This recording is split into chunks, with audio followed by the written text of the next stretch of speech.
Rightside Radio. Solid, conservative, and just plain right.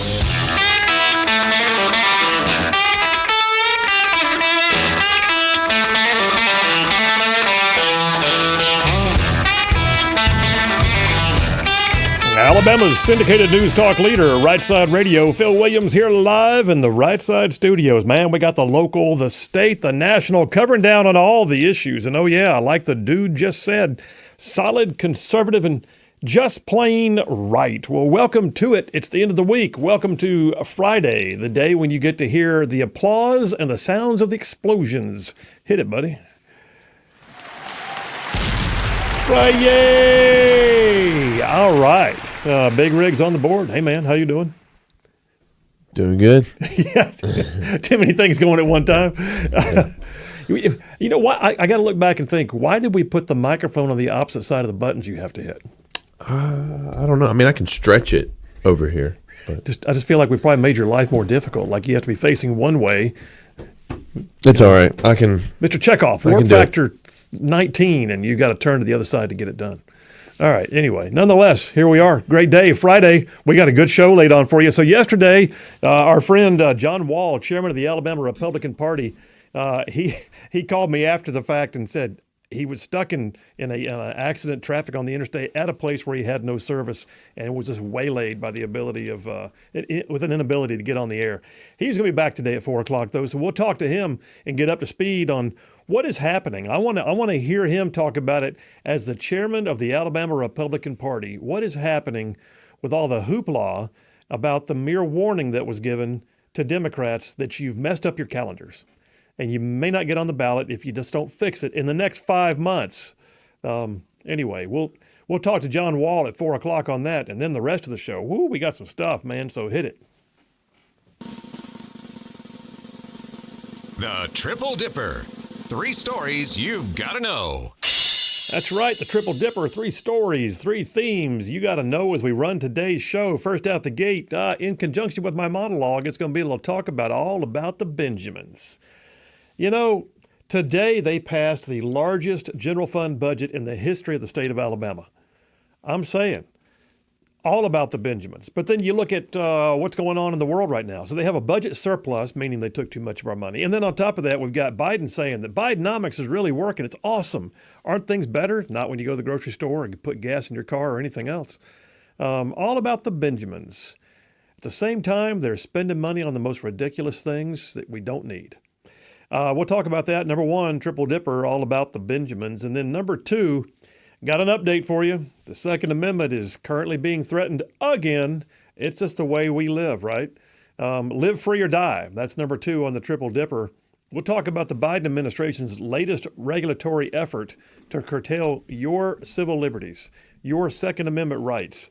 Live free or die. That's number 2 on the Triple Dipper. And then number 3, we're going to end the week on just a kind of a lighter note. It's really kind of ridiculous, to be honest with you. I've actually got, and I keep it in the drawer, I showed Big Rig yesterday. I've got a glossary of woke terms. It's like I keep it there in case I have to decipher something in the middle of the show. And so we're going to spend a little time towards the end of the show talking about how to speak woke, because apparently it's an entirely new language. How to speak woke, number 3 on the Triple Dipper. All right, let me jump over here to my opening monologue, The Rightside Way. I will remind you guys, as always, Southern Immediate Care is the sponsor of the daily Rightside Way monologue. Southern Immediate Care, with locations like Gadsden, Anniston, Attala, 6 more locations around the Birmingham area. They are all open 7 days a week. They will see all ages. And Southern Immediate Care is the sponsor daily of the Rightside Way monologue, and we appreciate it. So, you hear about the money in government. A lot of it. A lot of money. There's a huge amount of money in government, but then sometimes you get a glimpse of it, and it can be both astounding and appalling. And in the midst of good times, fat times, one of the best and the worst words you can hear in regards to government is budget surplus. Budget surplus, those 2 words together can really mean something. On the one hand, you'd much rather know that those in charge of your government engage the appropriations, the spending, the revenue collection aspects of their jobs in such a way that the government doesn't end up declaring a budget shortfall. Never a good thing to find out the government did not collect enough money and now it's having to cut essential services. But notice I didn't say cutting government labor force, because that rarely happens. I didn't say cutting pork, because that never happens. They always find a way to cut essential services, things that you and I need. Budget shortfall is bad. Budget shortfall means lean times are upon us in some way. Like the story out of Denver today, where it appears that the glowing intent of the city council to virtue signal to the world that they would not only legalize recreational pot, but also be a sanctuary city, which has now led them to the brutal decision to cut their police force and other essential services so they can care for all the illegal migrants they invited in. But then there's that other original term that I named a minute ago, budget surplus, which can mean that there's evidence that an economy is thriving, that revenues are up, right? Except that you have to consider that if budget processes are first and foremost based upon projections, like way in advance, you pass the budget the prior year, right? That means they planned the budgets well in advance of the money coming in, so that would mean that they should have foreseen the amount of revenue and budgeted accordingly. And yet they still wound up with more than they needed. But even the most expert of opinions can go awry. I mean, sometimes in the positive direction, suddenly, voila, extra money, budget surplus, awesome. But is it possible for a budget surplus to be a bad thing? The short answer is yes. Basically, when the government has more money than it needs to operate, it means, in essence, they took too much from the taxpayers. They took more of your money than they needed. And when you combine a government surplus with a lean economy and inflation, well, at that point, government begins to look a bit heartless. Today, the Alabama state legislature just passed the biggest budget in the history of the state. But yet we're also in the midst of an inflationary economy. What does that say? It says that they could care less. They took more of your money so they could spend more on government and provide more stuff from the government side, while at the meantime, you and I are paying more for milk and bread. So that's when budget surplus becomes a bad thing. When it's all about the Benjamins and nothing about the taxpayer. When I was up at the Pentagon, I remember coming to the close of a fiscal year and word came down from the comptroller. He says, "Hey, year end's on us. We got to use it or lose it. Please submit your capital expense list ASAP for approval and get these acquisitions in the hopper by the right date." Use it or lose it. What a concept. It basically means that the powers that be are going to be appropriating your next year's allocations in the coming budget.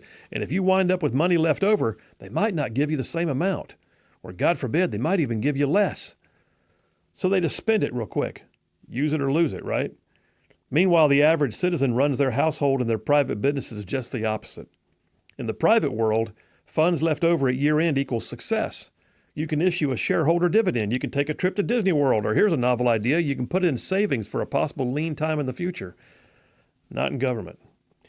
During my time in the Alabama State Senate, I chaired the Senate Committee on Fiscal Responsibility and Economic Development. A research committee was formed, of which I was a part, and it was designed to review government spending and various processes related to budgets.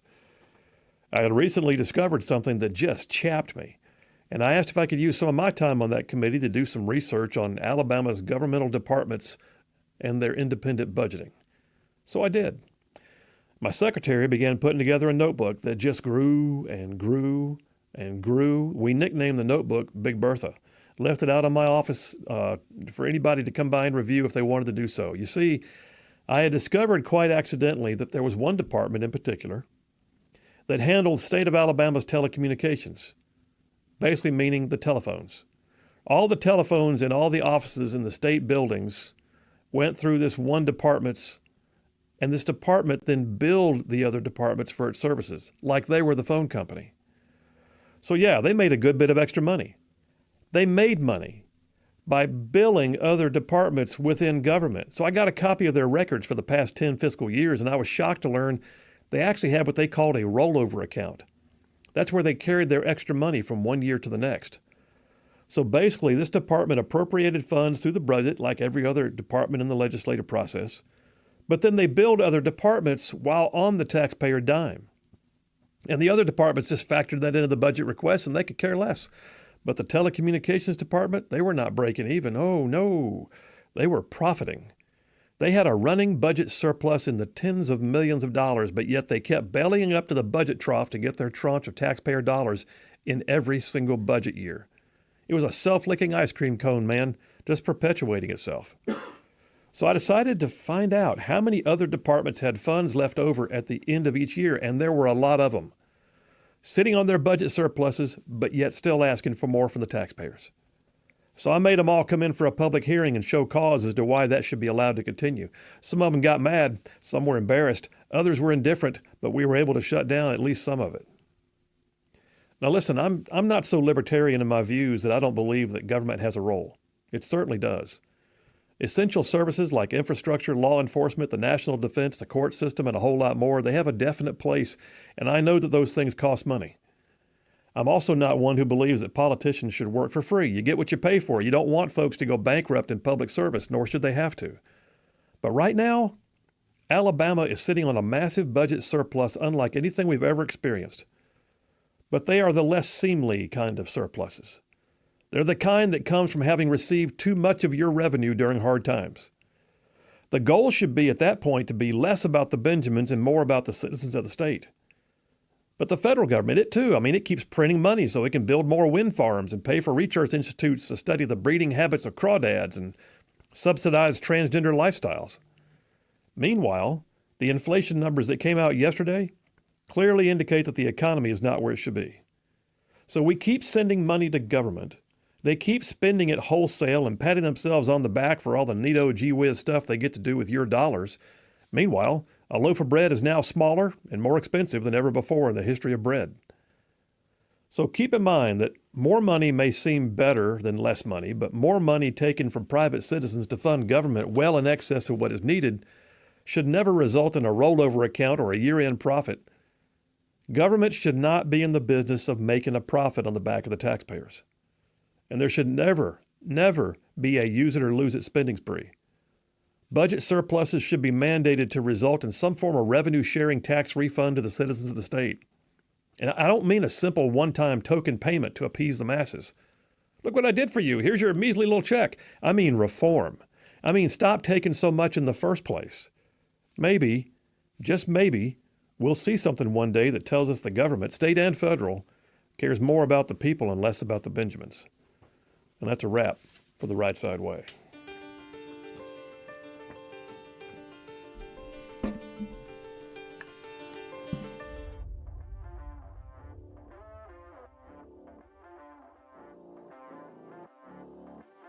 Not be in the process of getting a profit off of taxpayers. It doesn't work like that. Phil Williams, Rightside Radio. Y'all stay tuned. We'll be right back.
We are back. Phil Williams, Rightside Radio. Solid, conservative, and just plain right. I mean, just saving the world one soundbite at a time. I got plenty of stuff to talk about today, but I'm gonna tell you right now that whole monologue right there, all about the Benjamins. That's where we're headed first. I mean, the whole first dipper is called All About the Benjamins. It galls me when you see government pretending that it's their money, and like they need more of it, and then they're going to have a budget surplus, so they're going to do more stuff from government. Meanwhile, you and I are spending more on a gallon of gas, spending more on just buying milk and bread, spending more on trying to fix the kids' lunch for school, try to buy some clothes for your children. I mean, all the things that we do in daily life are more expensive right now, but there is zero effort on the part of government to try and do something meaningful to bring relief. I just find this to be antithetical to good government if you get down to it. Because what we're looking at right now, and I know what's going to happen. I've been down there in Montgomery before, and I've been there for the budget processes. It's very difficult. I'm not going to try and pretend it's not. I mean, when you've got billions of dollars and the appropriations are flying, and people are asking for this budget to go there and this budget to go there, and everybody needs a little something over here, and all the different department heads are telling you why they need more stuff and they can't possibly downsize. How could you do that? I mean, for the love of God. But how many of them would make it in the private sector, I wonder sometimes. I mean, seriously, how many of them would make it in the private sector where they have to actually balance a budget, but, oh, by the way, still cut a paycheck and then pay taxes on it to the government? It's maddening.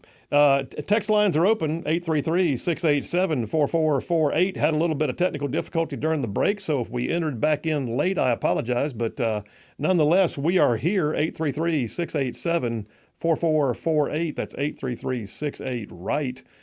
Jimmy from North Alabama says, if state budget's a surplus, why is the legislature trying to increase the sales tax for internet purchases? By the way, I just heard that, Jimmy. You're right. I heard that right before I went on the air today. I mean, it dropped in. In fact, let me find the note that somebody posted for me to see. I've got some guys that we trade information back and forth through direct messages.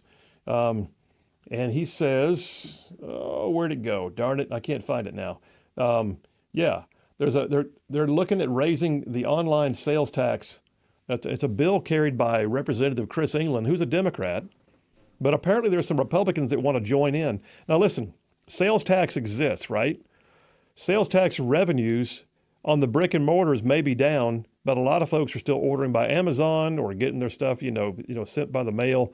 And so there's an online sales tax. It's been there for years, and it's flat. It's fixed, and we did that on purpose when I was in the legislature to streamline the processes, because if you've got a sales tax is different in Jefferson County than it is in Madison County than it is in Barber County or whatever, then how's Amazon going to figure that out times 67 counties times 50 states? So we said, here's an easy way to do it. We'll just fix it. We just made it one number. It's not going to change. Everybody's on board. By legislative act, we said the tax that's always existed is going to be now fixed, and it will be this. And it's easier for everybody to handle. Now they want to raise it, apparently? I mean, I'm shocked by this. You just had a budget surplus. Listen, I'm about to be on the warpath with this All About the Benjamins thing, but you cannot possibly say that the best thing in the world to do is take more money from people in a down economy while you're also in the middle of a budget surplus. That's just wrong, man. Wrong on several layers. Scott from Russellville says, great monologue. I always get disgusted with all the expensive audiovisual equipment, the huge flat screen TVs purchased at the end of the government year just to spend the excess money so they could ask for more in the next cycle. Yes, absolutely, man. You're exactly right. All right, listen, I appreciate all of you. We will be right back. Phil Williams, Rightside Radio. Stay tuned.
We are back. Phil Williams, Rightside Radio, solid, conservative, and just plain right. Just covering down on some major ground across the northern half of the most beautiful state in the nation. This one right here, y'all.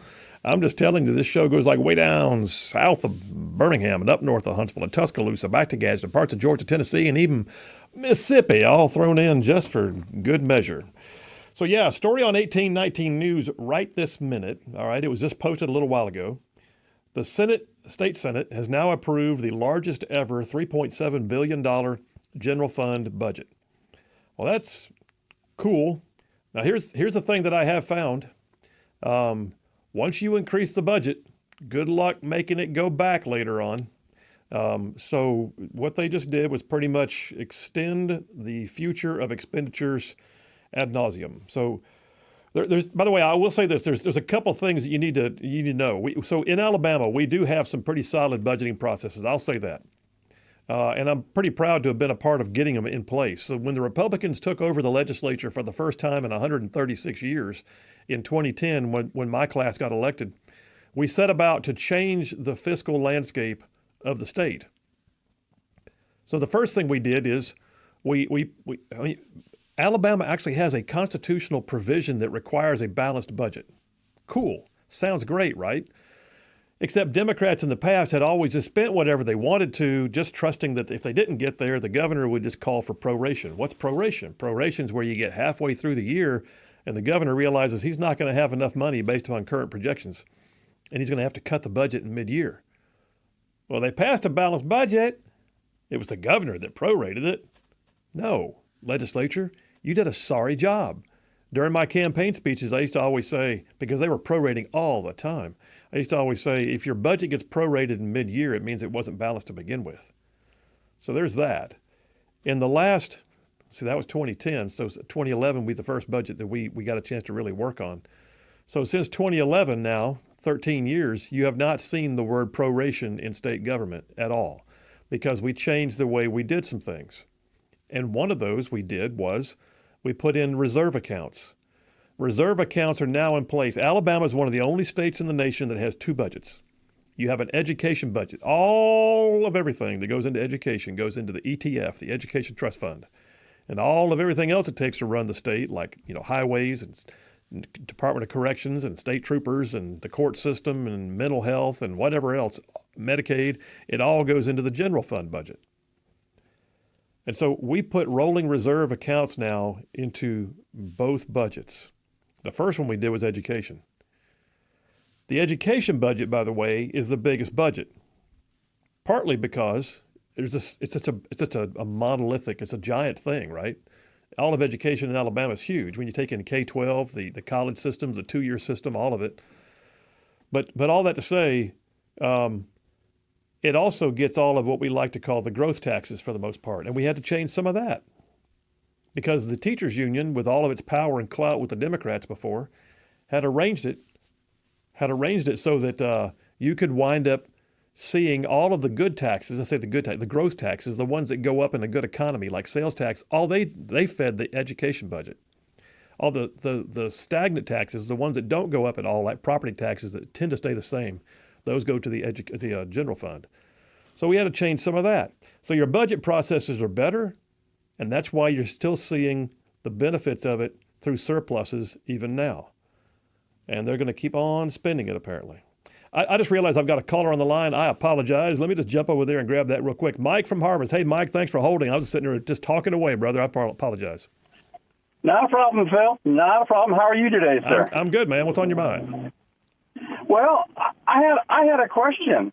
When they last passed the 1% decrease in the sales tax last year, and all their projections were, well, we're not sure if we can do that again this year. It doesn't look good, but yet they're taking all this budget surplus. So why can't they reduce the sales tax again? Yeah, you're talking about it wasn't an overall sales tax. It was just the grocery tax. So they literally just removed a portion of the sales tax upon certain food items. And it's a great question. I mean, so apparently their projections were not what they came out to be. But I will say this: part of what we're looking at right now is a budget surplus, allegedly, that gives them the ability now to pass one of the biggest budgets ever. But The one I'm talking about right now is the general fund, and that is not affected by the tax cut you're talking about. All right, but even if the general fund took in all of this money, how much more has government grown since 2020? Oh, you're exactly right. And listen, what was so aggravating during 2020 when they were getting all this massive tranches of COVID relief dollars from the federal government? How much of that did you see in the form of tax relief? Did they cut your tax at the pump? Yeah, exactly. Zero. They use it to fund government, to pay for the unemployment compensation fund, to pay people to not have to be at work. And then on top of that, everybody else was shutting down their brick and mortar stores while onlines and government employees never missed a paycheck. Well, absolutely. But, that's always one of my issues is how many of those departments have been so bloated up that or how many new departments and boards and study groups and et cetera that are all attached to the government tits that we don't need and that really need to be just done away with and pruned away. Well, there's a movement right now. About that. Yeah, there's a movement right now. So a few years ago, I tell you what, I'm going to go ahead and hang up. We've got a lot of background noise, and I'll talk to what you just said. Thanks for calling in, Mike. Sorry. It's all right. Sorry about that. I'm in the car. No worries, man. Have a great day. So he's got a great point. So consolidations and streamlining of government. Yes.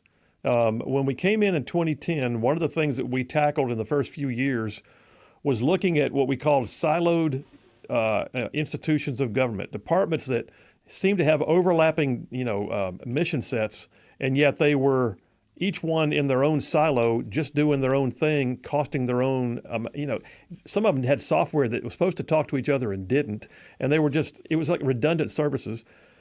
Well, one of the biggest ones was law enforcement, and some have said ALEA wound up not getting smaller. I think what's happened is ALEA has grown since then, but the Alabama Law Enforcement Agency, we used to have multiple enforcement agencies and police arms around the state, all of which are crucial. The Alabama Bureau of Investigation, the State Forensics Lab, the different departments that had investigative authorities, and then of course state troopers and you look at the way they were set up before, they were all over the place, each one with their own mission sets that were slightly different but yet the same and doing their own thing. So we streamlined them and brought them all into one, and we put into place, and I carried one of the bills that said that by natural attrition we would begin to reduce government, and we did. There's another movement right now. Lieutenant Governor Will Ainsworth has a package of bills that is currently before the legislature, one of which would take several state departments and roll them into one and create a secretarial position. I think that's going to wind up being an important look. I'd like to see that it's going to downsize as opposed to just bloat, but I think it has the ability to, once again, remove some redundant systems and siloed departments and put them into one place and put one person in charge of it so that you can reduce some of the cost of government. I hope that's the case. Because y'all, the Benjamins are flying right now. Before I hit to the break, let me just tell you this story on 1819 News. The general fund budget passed last session was $3.1 billion. This year, $3.7 billion. So they've got an increase of several percentage points. The proposed fiscal year 2025 budget also includes a 2% cost of living adjustment for state employees. That's non-education. This is just state employees. So they're getting, all the government employees are getting a raise. They're getting more money. They're putting money into some things, some of which I'm sure is good and some of which is just extra. But I'm looking at what by his own admission, State Senator Greg Albritton, chairman of the General Fund Budget Committee, he's a good guy, he's a friend of mine. He said the total budget was a substantive increase compared to the current fiscal year's budget. That's great, except that I look at it and think, government's doing pretty good right now. Government's making out quite well. Government's collecting more Benjamins than apparently they needed. What if they had just level funded from the previous year? Would that have been so bad? Could they have level funded and then given a tax relief, a tax credit of some kind? Could they have done something to put more in the reserve? Could they have paid back any state debt? Could they have done anything like that? I don't know because I'm not there to see every bit of the budget processes, but I'll just tell you this. I think the answer is going to wind up being yes. They could have chosen to do some of that had they had the desire to do so. Because right now we have a Republican supermajority. Democrats have no sway whatsoever unless there's a bipartisan issue that's, got, some movement. Republicans could do anything they wanted to right now. The question is, do they want to? So when you're asking, questions about the budget, knowingly ask these questions. Hey, I understand the general. If you tell them you know about the general fund and the ETF, the education budget, if you know that there's two budgets, you're automatically going to raise their hackles because they're going to realize you know stuff. And then ask them, I see your budget's increased, and yet the economy being what it is, doesn't that mean that you got more than was necessary at a time when we were all struggling out here? Could you not have done something to help the average citizen? Well, we did good things and we built new stuff and we gave you more to your essential services that government likes to provide. Okay, I'm not going to see that. Will that change the cost of my milk and bread? Will that put money in my child's, college fund? Is that going to do something for my retirement? I doubt it. I will say this. One thing that does give me some measure of comfort is the fact that these are not career politicians. Most of the legislature, most of them are people who have two jobs, the legislature and something else. There's a few who are retirees, but for the most part, you've got a lot of people down there who have had to run a business or be out in the private sector, and they get it. We need them to get a little more. We're going to take a break right now. I'll come right back, and I'll tell you about some things that are coming out of the D.C. side of things. Oh, Biden's got some glowing reports about, what's happening with Bidenomics until you look at the real numbers. Phil Williams, Rightside Radio. Y'all stay tuned. We will be right back.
We are back. Phil Williams, Rightside Radio. Solid, conservative, and just plain right. Just, like making common sense like a superpower.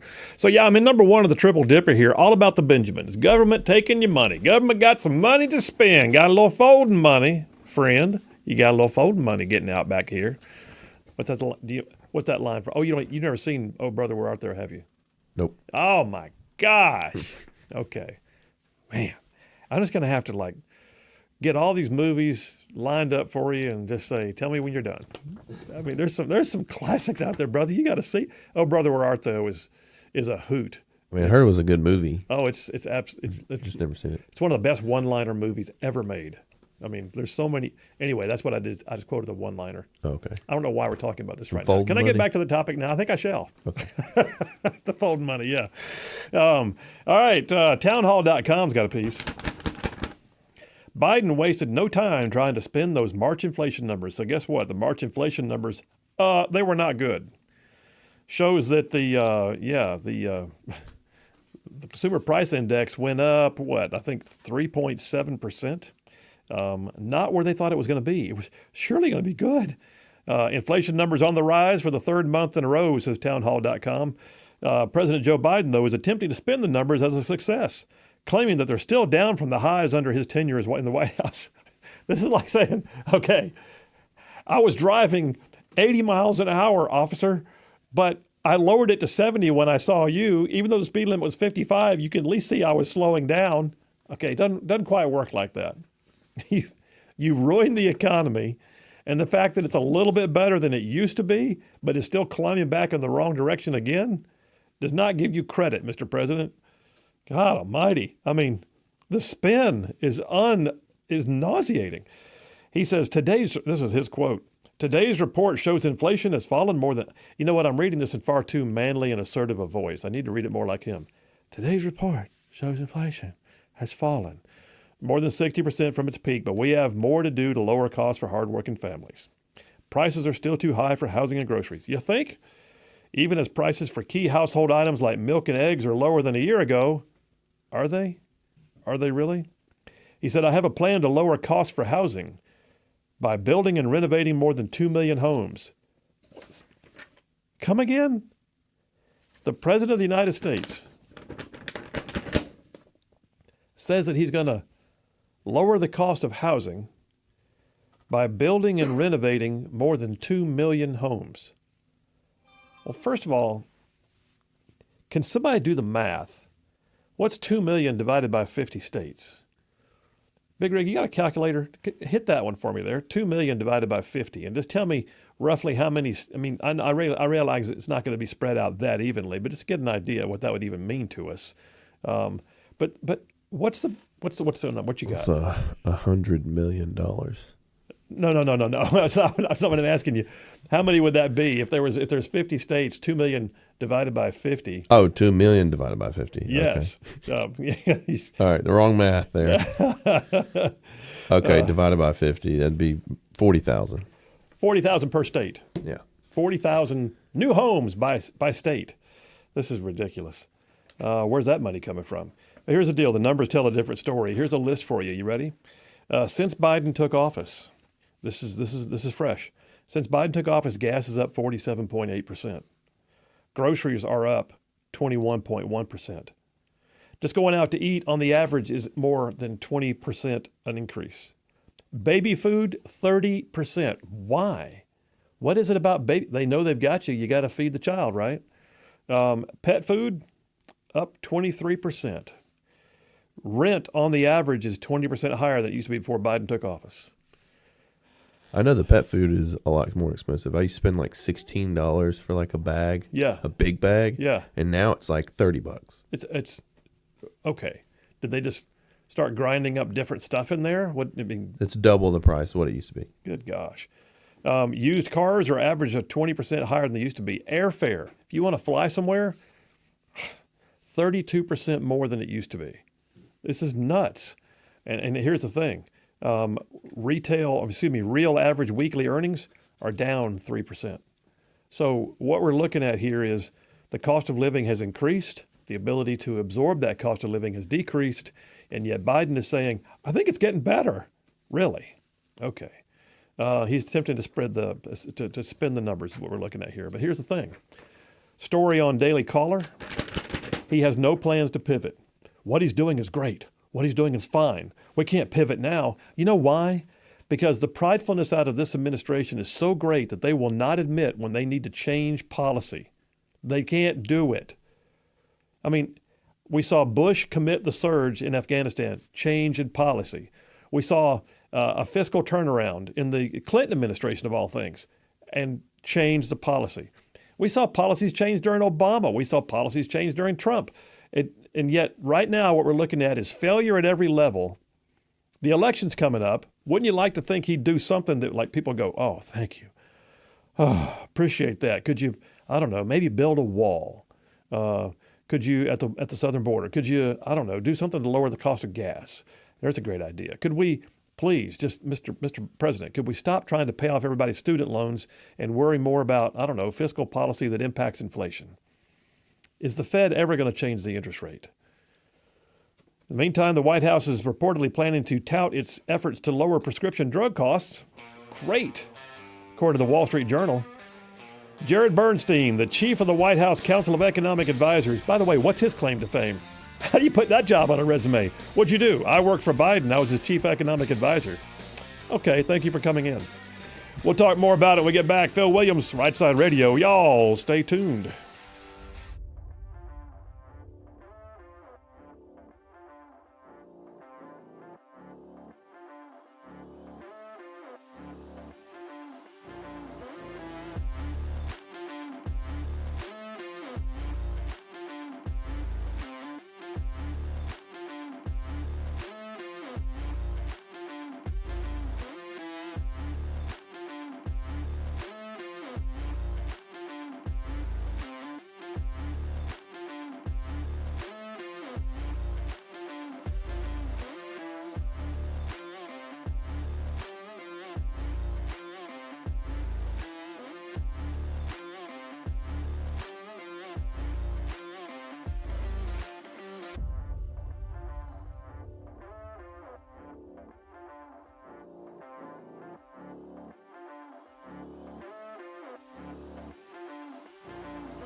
Alabama's syndicated news talk leader, Phil Williams, here live in the Rightside studios. Man, we got the local, the state, the national, covering down on all the issues. And oh yeah, like the dude just said, solid, conservative, and just plain right. Well, welcome to hour number 2 on this Friday. And we're in number 1 of the Triple Dipper, all about the Benjamins. And so I just told you a moment ago. So we talked about the state. We're in a down economy. The state still has a budget surplus. They just increased the budgets at the state level. You and I aren't seeing any major tax relief out of it nonetheless. And then on the federal level, the economy is what it is. We know what the cost of bacon is. We can look at it. We can go to the grocery store. Big Rig's talking about having to buy dog food right now.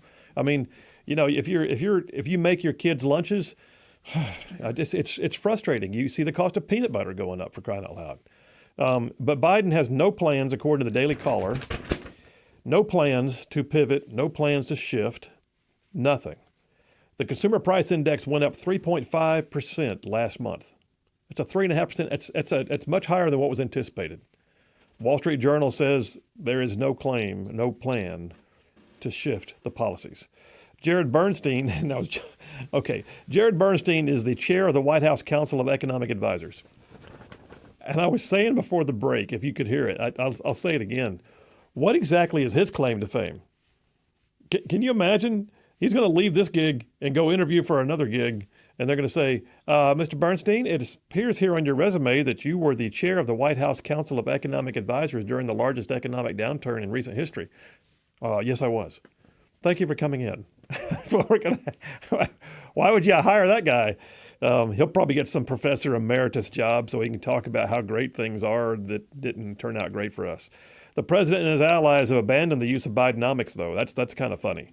So remember there for a while, like in January, he's like giving speeches. I'm here to talk about Bidenomics. Bidenomics. They quit using the term. He hasn't used it since January. Just let's forget we said that. His former chief of staff, Robert Klain, reportedly voiced his frustrations with the White House communication strategy. Apparently, there's a tape of him that got out that shouldn't have gotten out, where he's basically fed up using some profane language and talking about the fact that Biden needs to quit running around cutting ribbons on bridges. He says, I'll tell you, if you go into the grocery store, you know eggs and milk are expensive, and the fact that there's a blankety-blank bridge is not blankety-blankety-blank. So what he's basically saying is, I worked for the president, and I can't figure out why he's doing what he's doing. Meanwhile, theblaze.com, I'll remind you, 7 more states just filed another lawsuit on Tuesday against the Biden administration because they're going to pay off student loans. It's going to be awesome. $45.6 billion are set for debt cancellation. Whoop, whoop. Except it is clearly going to be an uphill battle. Those of y'all that are out there or know people that are, they're like, my student loan might go away. This could be really good. Don't hold your breath because Biden's making promises he probably can't keep. Then again, what's new? The Attorney General for Missouri said with the stroke of his pen, Joe Biden is attempting to saddle working Missourians with $500 billion in debt. The United States Constitution makes clear the president lacks the authority to unilaterally cancel student loan debt from millions of Americans without express permission from Congress. That's okay. It's about making promises on the Benjamins. Look, here's the thing. You hear about this at the state level. We talked about Montgomery a minute ago. You hear about this at the federal level. Yes, we're seeing things that shouldn't be. How about the local level? Because yes, your mayors and city councils, they can do things. They can do things that impact you and I. We've seen some major expenditures coming out of the Birmingham budget processes that you look at, and Liberal Mayor Randall Woodfin leading the charge to, spend money on DEI and other things that, sound neato gee whiz, but what do they do for true quality of life? And then you got things like this. How about the city of Denver? Just today, story on the Daily Signal. Denver is now set to defund its police and firefighters to help pay for illegal aliens. By the way, if they want to blame Texas, they can try. But the truth of the matter is, they set themselves up as a sanctuary city. Denver did. set themselves up as a sanctuary city and said, come one, come all. Well, guess what? They did. Outside of Texas, Denver has had one of the largest influxes of illegal immigrants coming in. But now they're going to cut their police department by another $8.4 million, which is almost 2% of its budget. They're going to wind up cutting the Denver Fire Department by almost 1% of its budget. They're going to cut the mayor's office, which is leading by example, and I'm glad, by about 9.6% of the budget. They're going to cut the sheriff's department's contributions down 2.2%. Department of Public Health, Department of Public Safety, Department of Transportation, all getting cuts. And the Democrat mayor is excited, celebrating the plan, contending it was the best option to be able to provide services to all of the newcomers.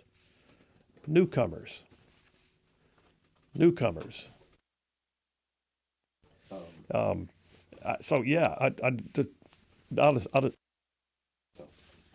the reality is, and I'll wrap it up with this and take some text messages. The reality is, California GOP leaders right here are a classic example of why this is a problem. You give that many Benjamins, you have to question where they're going to go. Story on Fox News right here shows literally that $24 billion was sent to the state of California to tackle their homeless crisis. And the state auditor's report out there now found that they cannot explain where it went. It's just nauseating. Let me do this. Big Rig, I got somebody on the line right now.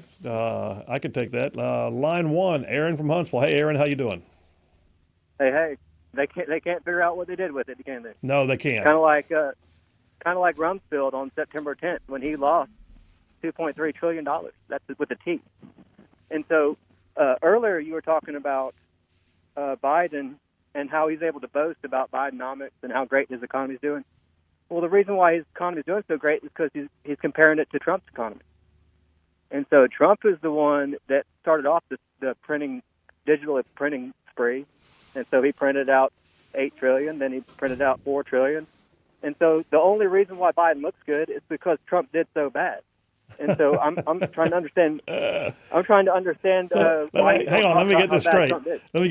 You're gonna tell us right now that the 3.5% increase in the consumer price index last month is because of Trump. I'll tell you that 85% of statistics are made up on the spot. You didn't answer my question. We're 3 years past Trump. Are you still going to blame the Biden economy on Trump? I'm blaming it on the Federal Reserve. So I'm actually blaming it. I'll be honest with you. I think the Federal Reserve does owe us some explanations as to why they're not cutting rates yet. But yes, so I think when you have that much surplus printed cash being thrown into the economy, like through the American Relief Plan, the COVID relief plans, the infrastructure, the Build Back Better, when you have that stuff being slung into the economy at that pace, without the demand and the supply chain being disrupted, you got a recipe for disaster. Biden did that. Yes, it's simple math. And so, if you increase the total money supply by, I think they said 60, is it 40% or 60%? The total money supply has been increased. And so we know that all the fascist corporate, business people with their lobbyists are the one that get it all.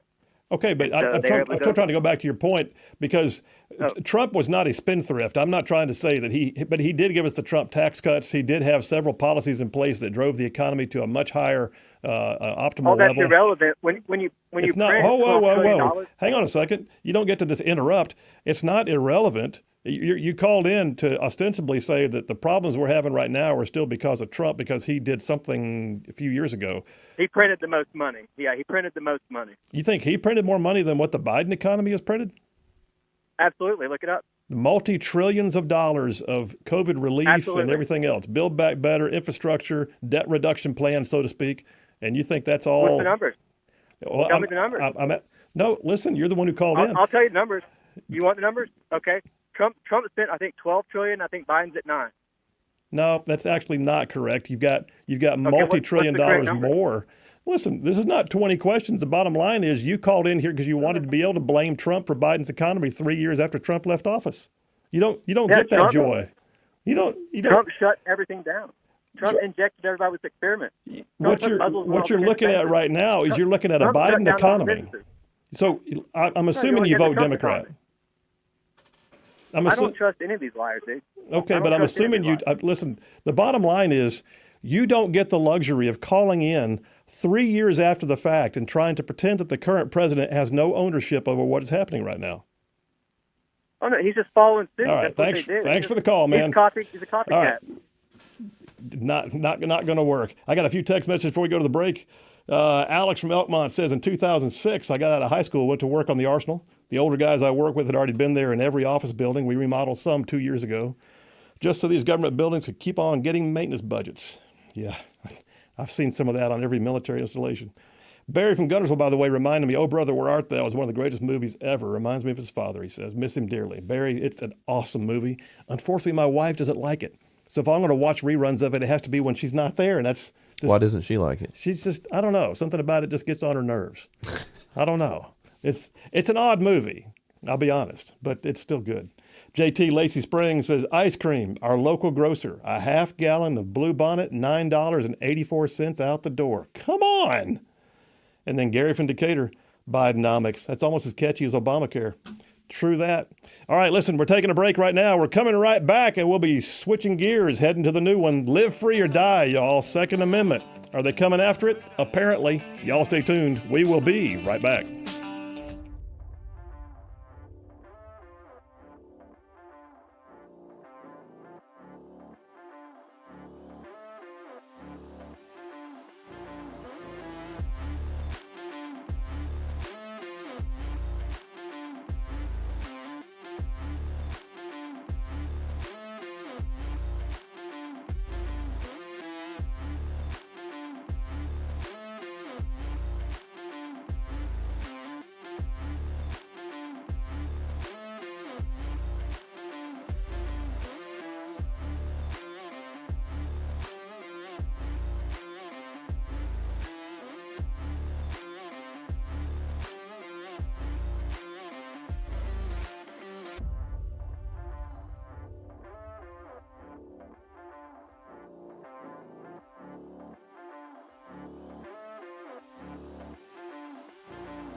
We are back. Phil Williams, Rightside Radio, solid conservator and just plain right. I mean, just saving the world one soundbite at a time. I got a text here from Ray from Harvest says, I guess regarding Aaron, my last caller. He says, what you should have done, Phil, was ask what color smoke it was and see what his answer would be, because when somebody's blowing smoke up my tail, I'd like to know what color it is. I guess the reality is what I should have just asked him, too, was tell me right now, are you better off now than you were 3 years ago? It's pretty easy.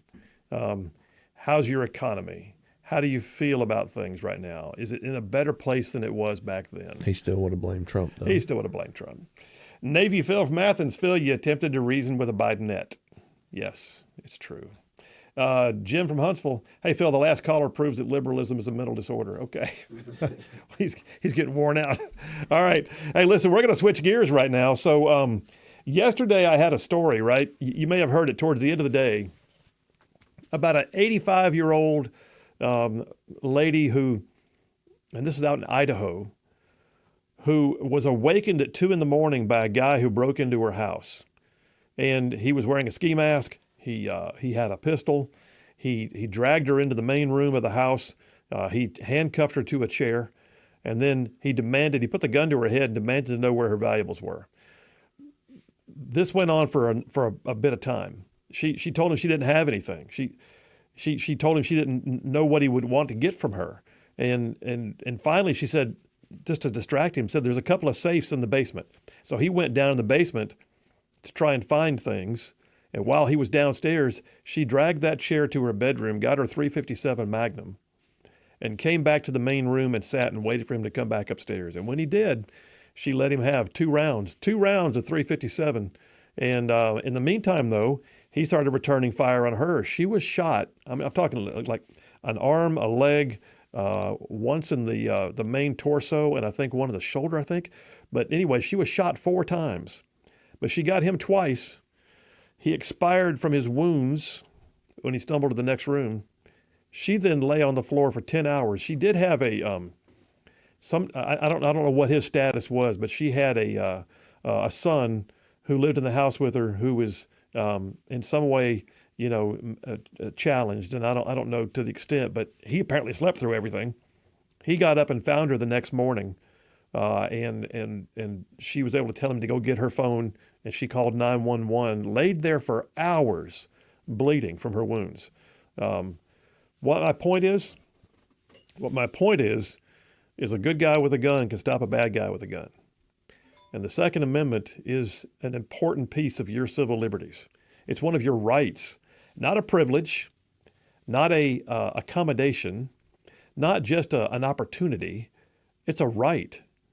And so when they say, the right to bear arms shall not be infringed, I can tell you as an attorney, the word shall means a whole lot more than a may. If I go to court with something and I'm looking at the judge and I say, Your Honor, the statute reads that it shall be done this way, as opposed to in the discretion of the court, it may be done this way. The judge knows he's got to work with it.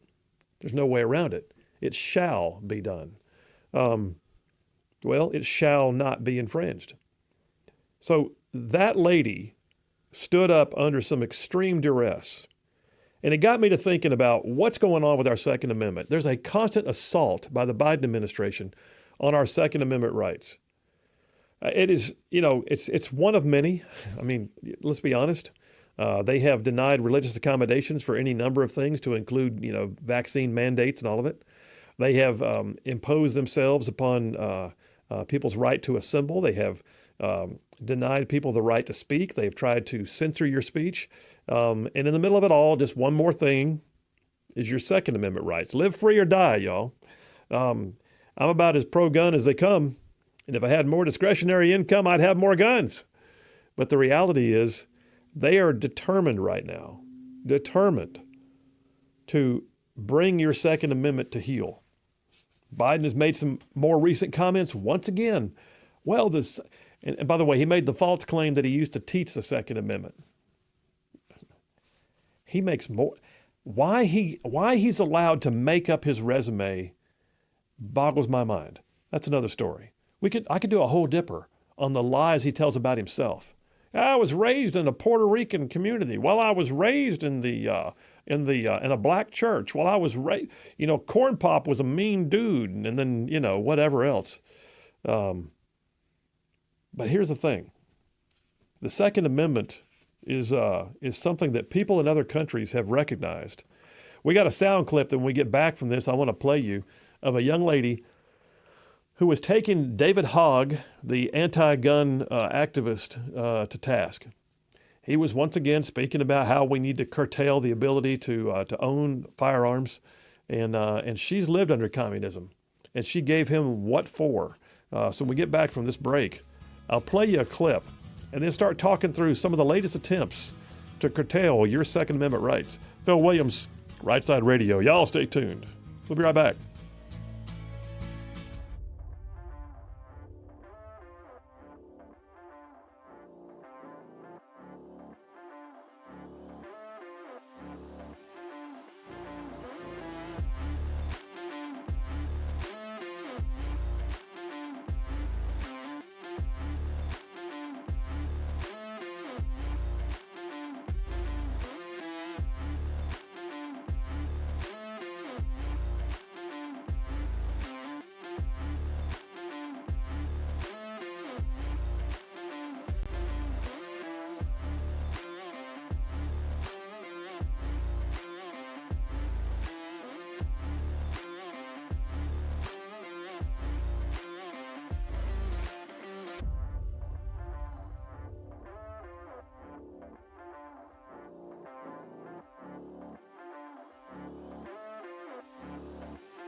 And we are back. Phil Williams, Rightside Radio. Solid, conservative, and just plain right. I mean, like covering down on some major ground across the northern half of the most beautiful state, the most beautiful state. This one right here, Alabama, the most beautiful state in the nation. And I'm telling you, this show goes way down south of Birmingham, up north of Huntsville, Tuscaloosa, back to Gadsden, parts of Georgia, Tennessee, and even Mississippi thrown in just for good measure. Hey, by the way, I'll be honest with you. If you hear those ads playing during the break, just know this. The ads that play are because Rightside Radio, we are a standalone entity. We are not owned by the stations you might be hearing us on. And yet, like every other business, we have to sustain ourselves. Our operations are paid for in part by advertising. So if you're listening to this show and you're a Rightside ruffian and you got goods or services of some kind, and you would like to see other Rightside ruffians procure your goods or services, we have tens of thousands who listen to the show every single week. Rightside ruffians that might rather buy from another Rightside ruffian. So if you'd like to advertise on Rightside Radio, just go to our website. You don't call the station direct. You go to our website. Send us a message. Lauren from Rightside will get back to you right away. We would love to have you on the Rightside advertising team. That's rightsideradio.org is the website. Send us a message, and Lauren will get back to you about how to advertise on Rightside Radio. Love to have you. I am in this number 2 of the Triple Dipper, and it's called Live Free or Die. I've done this segment before. It's where I have to check in on what's happening with, our Second Amendment rights. The Biden administration just took some new action this week because, it's scary out there. All the guns. If you looked at the number of guns in the United States and then measured it in per capita crime, I think you'd find that guns are not really the issue. And then I think also if you look at it and realize that people commit crimes with sharp objects, with blunt objects, with cars, and yet we don't see anybody trying to curtail those. We're going to have a prohibition on baseball bats, no more assault bats. Where does it end? But somehow or another, they've got the notion that they need to, go after your guns. Why? Because it's embedded in the Second Amendment. And yet, the statistics clearly show that 9 out of 10 mass shootings between 1998 and 2022, 9 out of 10 of them happened in gun-free zones. Oh, so when you get local legislation that we can't quite get overturned, and they're trying to do away with your guns like in Chicago or wherever else, 9 out of 10 mass shootings happen in gun-free zones, like schools and communities where liberals have taken over and tried to curtail your Second Amendment. Chicago, this one statistic I've got right here in front of me, Chicago says some of the strictest gun laws in the country, but residents there have a 1 in 15 chance of being shot by the age of 40. Wow. Odds that I would not care to live next to. I spent a year in Baghdad and a year in Afghanistan, and I'm fine with not having to be under that gun every day. No pun intended. But listen, there's a guy named David Hogg. You may be familiar with him. He's obnoxious, I'll be honest. I will say this. He's a survivor of a major school shooting. So while he may have a experience or a background, and I'm sorry that it happened, it does not give him the right to then come after our constitutional rights. But David Hogg is also obnoxious. I mean, like grossly obnoxious. And he's such a know-it-all. And yet he's rarely right. And he doesn't always stand up well with true confrontation. So we had a situation just the other day, story here on PJ Media. Apparently it's a thick one. You hear how heavy that is? Like womp, womp, womp. PJ Media brought to light a town hall forum in which David Hogg was speaking about gun control. And a lady named Lily Tang Williams is a Chinese immigrant who stood up to ask him a question. And I'm hoping it comes across well in the audio clip we've got. So, Big Rig, you got that clip ready? Let's go ahead. I want to play Lily Tang Williams confronting David Hogg on gun control. Hit it. My name is Lily Tang Williams. Welcome to my Live Free or Die state. Actually, I am a Chinese immigrant who survived communism. And under Mao, 40 million people were starving to death after he sold the communism to them. And 20 million people died murdered during his Cultural Revolution. So my question to you, David, is that can you guarantee me, a gun owner tonight, our government in the U.S., in D.C., will never become a tyrannical government? Can you guarantee that to me? There's no way I can ever guarantee that any government will not be tyrannical. Well, then the debate on gun control is over because I will never give up my guns. Never. And you should go to China to see how gun control works for dictatorship of CCP. My name is Lily There you Tang. go. Well, she nailed it. And I love the part where she said, well, then this debate is over. Yeah, I like how she got passionate and said, "Oh, you will not take my guns." It's exactly right. And I love the fact, too, that so it's whereas David Hogg has his experiences, Lily Tang Williams has hers. She grew up under a tyrannical government. She knows of the people that were, what do they call it over there, that were disappeared. They were just disappeared by their government. And she knows of the fact that gun control under a tyrannical government leads to bad things. It leads to people who were starving. In her words, millions were starving. Millions were disappeared. And they had no means of defending themselves against a tyrannical government. So her call to David Hogg was, can you guarantee me then that we'll never see the United States government become tyrannical? And he said, I can never guarantee that any government would not become tyrannical. And her response was, well, then this debate is over. What a great framing of the topic. But here's the thing. She's right. The Second Amendment was put in place for a reason. Keep in mind who did it. Well, Phil, it was a different time and a different era. Was it? Was it really? Do we not have some concerns that the current state of affairs that we're in would be a whole lot different if the government could get away with more? What do we think the Biden administration would do if we didn't have the right to free speech or the right to assemble? What do we think the Biden administration, with their current passion for curtailing your civil liberties, would do if we didn't have the ability to catch them in the act of trying to censor us? And what do you think that they would do in the era of when they tried to do COVID mandates and send OSHA to shut down your businesses if your people couldn't produce proof of vaccination, kick you out of the military despite your long and storied combat career for daring not to get a vaccination?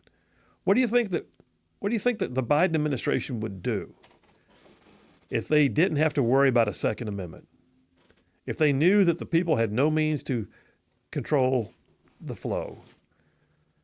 I look at Australia. I used to think Australia was like us. Australia was like that kind of rowdy, it's like the out west kind of country. It's like Mad Max, but with a little bit more civil order. And yet during COVID, it turns out that they had a massive gun roundup in a continent where everything's trying to kill you at all times. I mean, whether the temperature or the animals or the insects or whatever. I mean, Australia's a harsh place in some ways. And they just did a complete roundup of all firearms. And if you have anything, even just to go hunting with, you have to have it registered. And then what happened during COVID? Australia, of all places, had quarantine camps where you were required to stay away from your homes and families. They had massive draconian lockdowns. You think we had lockdowns? My gosh, how did they recover from it? It's amazing what happens when the people are disarmed.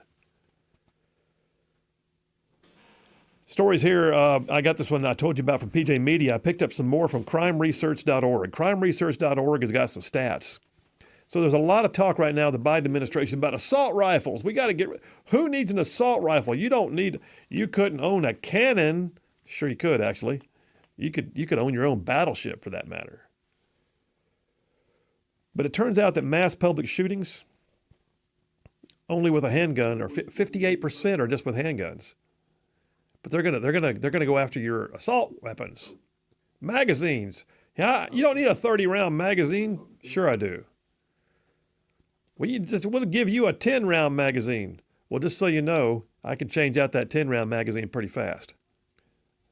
But I like my 30. But yet handguns are really where the problem is. But it's still not a problem in the sense that there are millions and millions of firearms in the United States. And that does not equate to the problem that the Biden administration wants it to be. They're going to be soft on crime, but hard on your civil liberties. Well, I'm going to take a call right now before I do this break, and then I'll take you to a new piece of things that have just happened, like a brand spanking new, like we're going to wind up having to see Congress get involved already. Story out today from Fox News about the Biden administration's attempt to curtail gun sales once again, not to mention what's happening at local levels. Let me grab the phone real quick. Josh from Moulton. Hey, Josh, how you doing? Yes, sir. Doing good. How are you today? I'm good, man. What's up? Oh, not much. I was just listening to your show, and I really love it. We listen to it. Me and my coworkers listen to it pretty much every day on the way home from work. Oh, that's awesome. And Thank you. you just really got me. Yes, sir. You just really got me fired up talking about the Second Amendment. And this is such an important topic that Americans wake up to the fact that our Second Amendment, you can never give that up. Because as soon as you give up the right to bear arms, then your freedoms are gone. Yeah. And I actually had a friend that was from the UK, and he just didn't understand. He's starting to understand the importance of the Second Amendment, but I think COVID really opened his eyes because he was from Australia, and he lived in Australia. He was from England originally, and he just during COVID, they went through and rounded up people that were unvaccinated, put them in those camps, the isolation camps. It was just complete communism. But he asked, why did that not happen here? And I told him it's because of the Second Amendment completely. Yes, we got the Second Amendment right to bear arms, which makes them a little leery of us. We got the Fourth Amendment right to unlawful search and seizure, and we got the First Amendment right to our religious accommodations and the right to speak out on things. I tell you what, the Founding Fathers knew what they were doing. They knew completely what they were doing, and the Second Amendment was never for just hunting or That's right. sport shooting. It was the founding principle was for personal protection and for fighting off a tyrannical government. And it's so important that people realize that. And I did a paper in high school researching the mass shootings because that was a huge thing when I was in high school a few years ago. And the statistics don't add up that make gun control would not solve any of those issues because they all happen in gun-free zones, or the majority of them do, in Democrat-run areas. And so taking the guns away will not do anything but empower the criminals. Yeah, and you were spot on, Josh. Hey, listen, by the way, tell all your co-workers shout out from us, and I appreciate all you Rightside ruffians, and thanks for calling in, Yes, sir. man. Absolutely. We love the show, and we're thankful for y'all. Y'all are awesome. Well, thank you, buddy. Appreciate you. Have a great weekend. It's You Josh too. Bye-bye. Josh from Moulton. I love that, by the way, and thank you very much. It's encouraging to hear every once in a while that Big Rig and I can sit here in the studio, and all we can do is hope that people are listening. But I love it when I hear calls like that. Yeah, it was awesome. That was awesome. All right, take me to a break, brother. We'll do that right now. We'll come right back, and I'm going to tell you about the latest attempts by the Biden administration now to jump on top of your Second Amendment rights once again. Live free or die, people. Live free or die. Y'all stay tuned. We'll be right back.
And we are back. Phil Williams, Rightside Radio. Solid, conservative, and just plain right. Just making common sense like a superpower. Hey, by the way, don't forget, coming up top of the hour, Chairman of the Alabama Republican Party, John Wall, will be on the phone with us to give us an update on what's going on with the Democrats' inability to recognize that scheduling means something when you get on the ballot. So we'll talk to John Wall at 4 o'clock. Hey, by the way, the lovely Charlene just texted me, and she is absolutely spot on right. She said that call we just got a minute ago from Josh from Moulton. Said, basically she pointed out, isn't it great to hear him say he just graduated from high school, I think he said, just a few years ago. Is that what he said? Yeah. So that's absolutely what we need is the younger generation that is recognizing these topics as being so important to life as we know it. And I appreciate the fact that not only was Josh calling in, but that he's from the next generation that's going to run this place. Yeah. And that's just cool. Yeah. Very cool. Josh, I tell you what, Josh from Moulton, if you want to call back in and give Big Rig your contact information, we will send you one of our Rightside Ruffian T-shirts, man. We got a brand new batch. I just got told they were ready to pick up, so we'll get you one of those. Need to get you a Rightside Ruffian shirt. So yeah, Josh from Moulton, call in, give your contact and mailing info to Big Rig on the phone, and we'll take care of you. Marshall from Dubai texted in earlier. Is it the same topic? He says, he was talking about that caller we had. He says, my father always said, never argue with an idiot. They'll drag you down to their level and then try to beat you with experience. That's good. That is good. All right, live free or die. The Biden administration's never-ending attempt, they are doing everything they can to carve out new and different ways to take care of your Second Amendment, right? So, story here on Fox News.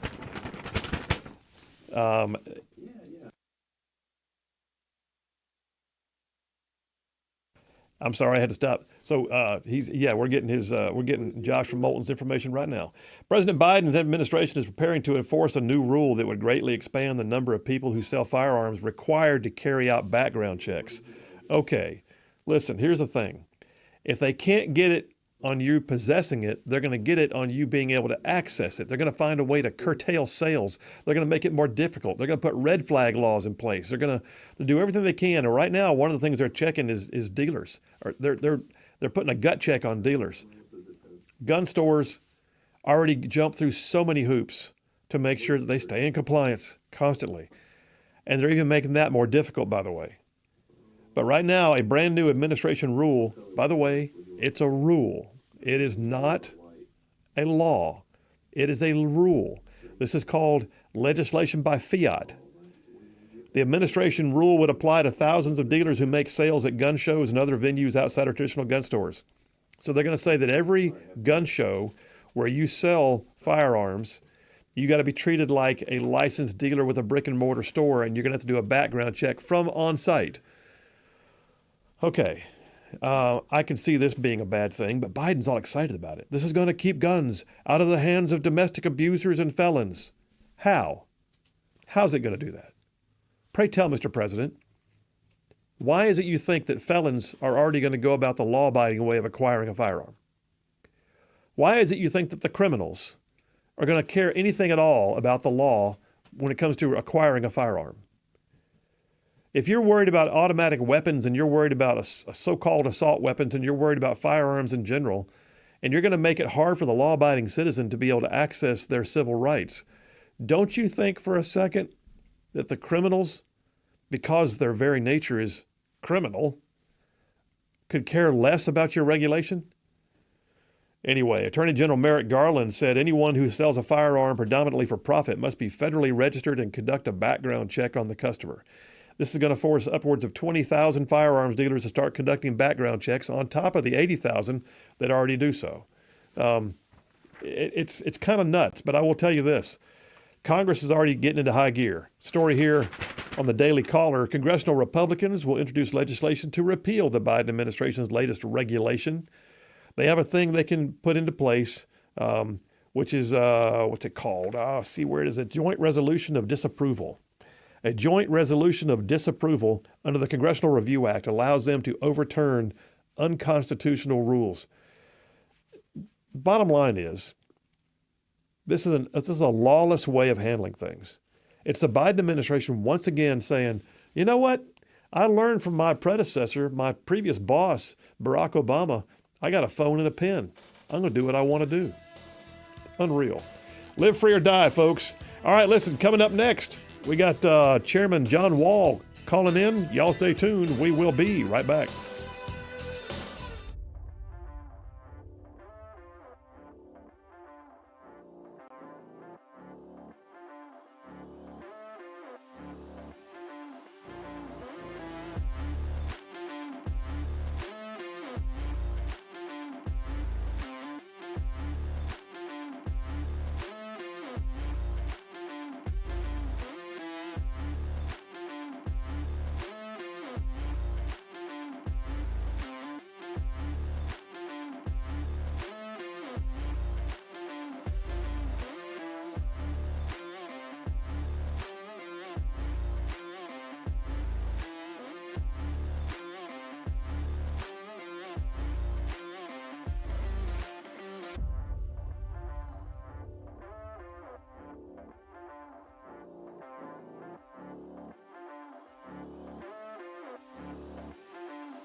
You're listening live to Rightside Radio with Phil Williams. It's hard to go wrong when you're on the right side.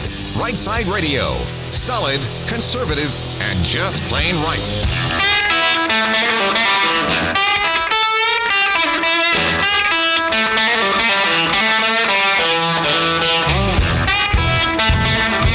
Alabama's syndicated news talk leader, Rightside Radio. Phil Williams here live in the Rightside studios. Man, we got the local, the state, the national, covering down on all the issues. And oh yeah, like the dude just said, solid, conservative, and just plain right. Welcome to hour number 3 on this Friday. It's a beautiful afternoon. I mean, all that rainy weather we've had the last couple of days has gone by the wayside. There is not a cloud in the sky where we're sitting looking out over the golf course here at the Rightside studios.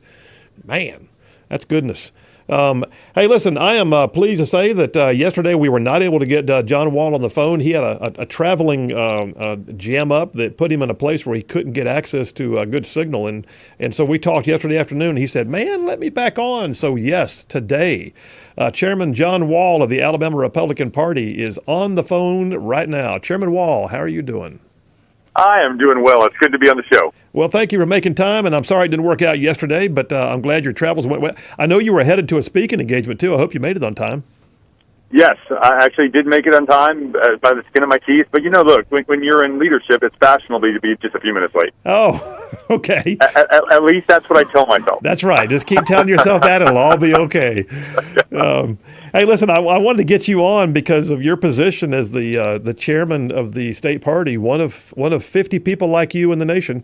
And we've got a thing right now where the Alabama Republicans, the Alabama Secretary of State, who's a Republican, Wes Allen, was on the show the other day talking about the fact that state law, and he's got the law, state law says you have to get me your certified candidates by August 15th, and yet the Democrats don't even start their convention until the 19th. So your thoughts on this, where are we headed? Are they going to get them on the ballot?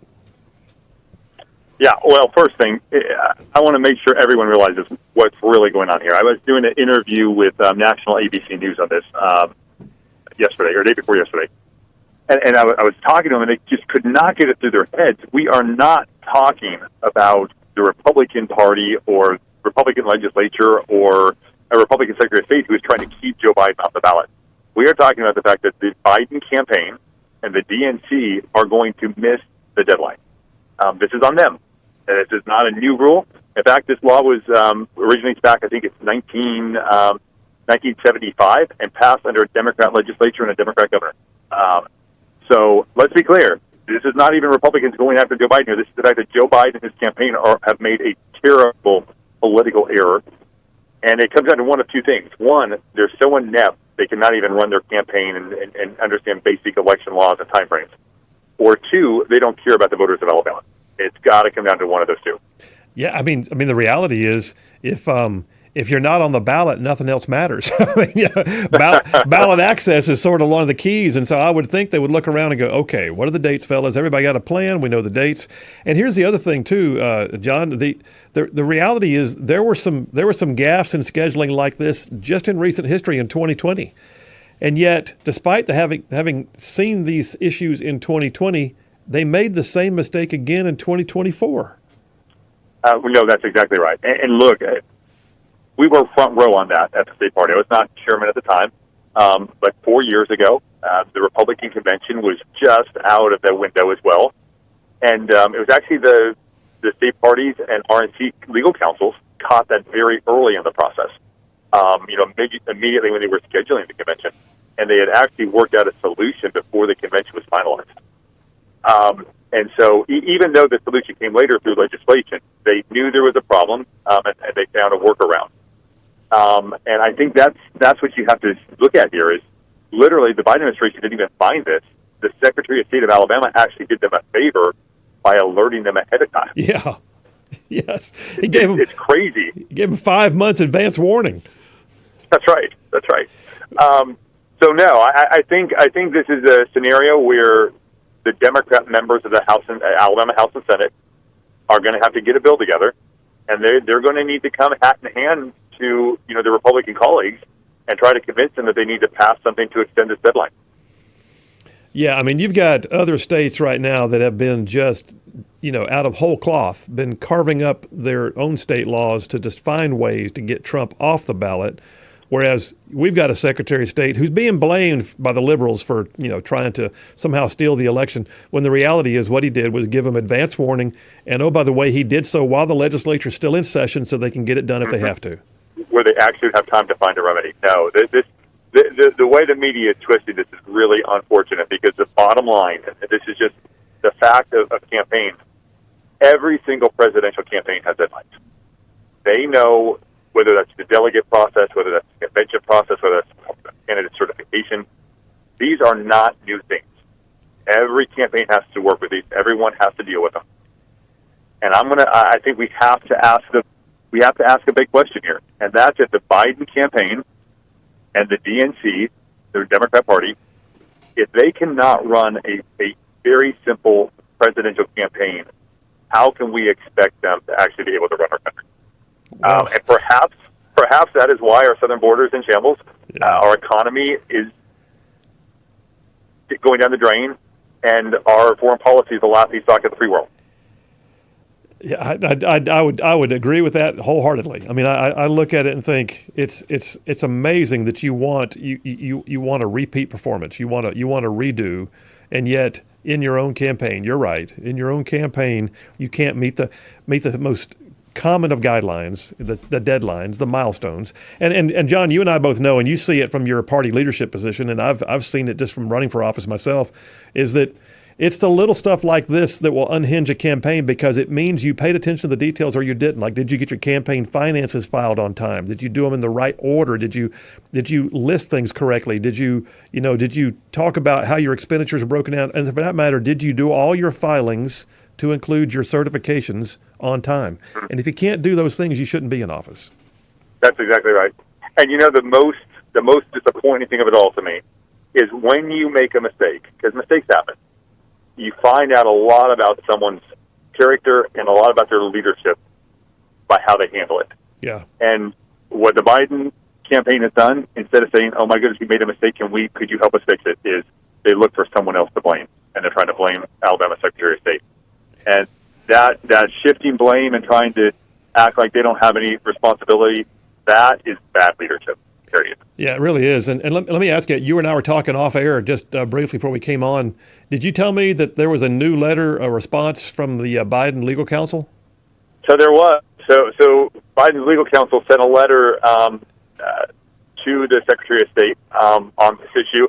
And obviously, the letter did not understand how a certification process. Still, they don't understand how this works under Alabama law. They're somehow under the assumption that some kind of free certification worked, because that came into play 4 years ago with the Republican Party.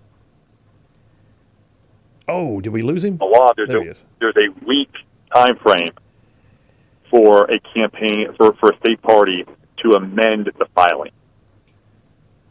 And that was not even addressed in the letter. They clearly do not understand how Alabama law works, or have done the research to actually know what they need to ask for. You know what?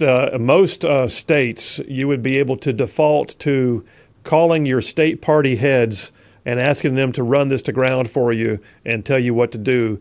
But they don't really have that luxury in Alabama, because the state party for the Democrats is pretty much in shambles on a daily basis. Well, I'll tell you what. I'm going to make an offer right now on air. If Joe Biden wants to call me, I will inform him of Alabama election law on this and how he can fix this problem, and then I will share him on how he can fix a lot of other problems in America, starting with the southern border. I'm going to suggest you're going to probably have to write it in crayon on big paper. Hey, before you go, let me ask you this. It's a slight change of subject here, but I had to ask. There was a lot of talk about how President Biden was raising just a ton of money, I think $24 million up in D.C. when he had Clinton and Obama come and join him up in New York. I mean, and yet we just had apparently roughly a $45 to $50 million fundraiser for Trump at Mar-a-Lago, and then the RNC's fundraising is way up too, I understand, under the new leadership. No, that's correct. And look, we all know how important, unfortunately, how important money is to the election process. We just so many. We don't have an educated electorate across the board, and so in order to get to them, it takes money. And that is so important. And I think what you're seeing here is, yes, Trump kind of said, look, anything you can do, I can do better. Straight up to the Biden administration, Biden campaign. And then on the Republican side, like, this was coming. The shift at the top for the party is exactly what was needed.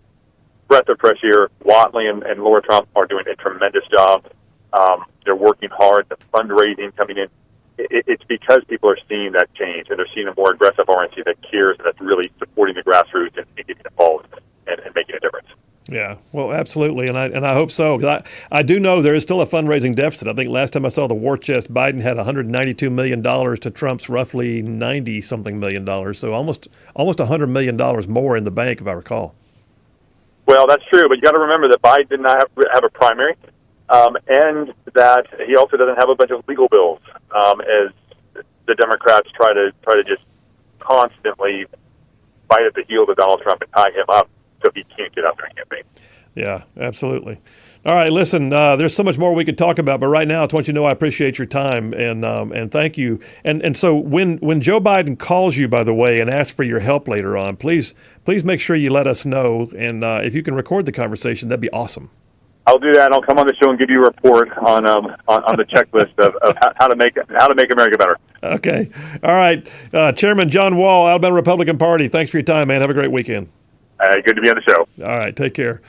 By the way, Chairman Wall has one of the coolest jobs. Have I told you before about his job? No. He's a butterfly farmer. Really? You're giving me a blank stare right now. It's true. He really is. He's a butterfly farmer. Wow. Like his biggest clients are places like Callaway Gardens and Disney and others and like major zoos that have butterfly houses. He's a butterfly farmer right here in Alabama. I used to make jokes about that. Like, if my kid grows up and wants to be a butterfly collector, whatever, that's fine. I'll support it. He's a butterfly farmer. I mean, he's like herding. He's a rancher. He's herding butterflies. Cool. But it is very cool. It's very cool. All right, listen, we're going to take a break right now. We'll come right back, and I got some text messages to catch up on, so y'all stay tuned. Phil Williams, Rightside Radio. We will be right back.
We are back. Phil Williams, Rightside Radio. Solid, conservative, and just plain right. Like saving the world, one soundbite at a time. Who was that call you had a minute ago? What was that? Gary. Oh, yeah, Gary from Huntsville. Yeah.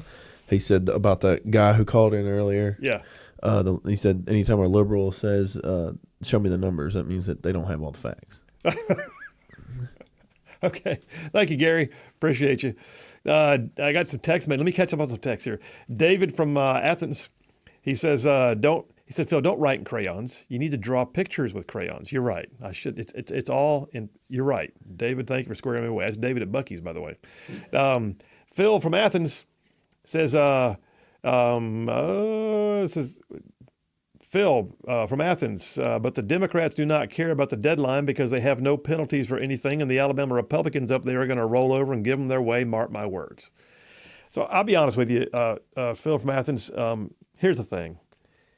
Biden's a presidential nominee. I do not want to give him any ammunition that says, well, we could take Trump off the ballot because look what they did to me in Alabama. Because the world of the low information voter out there would go, they did that in Alabama, and they wouldn't look at the facts. So I do not mind a bit if there's a process by which it can get fixed. Now I don't want to just give it to him. Make him work.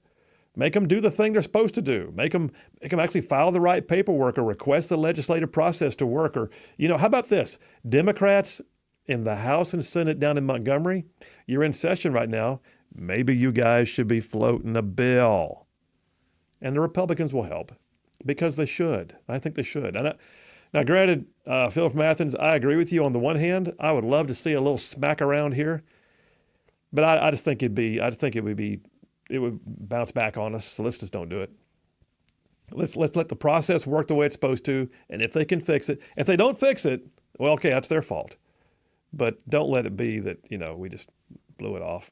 Mark from Athens says, Senator Williams, I think you're not reading the Biden admin's new rules on gun dealers. At gun shows, all, quote, dealers already do background checks. So who are they going after? The regular Joes outside and inside the gun show selling and trading guns, individuals selling? Yeah, Mark, they are.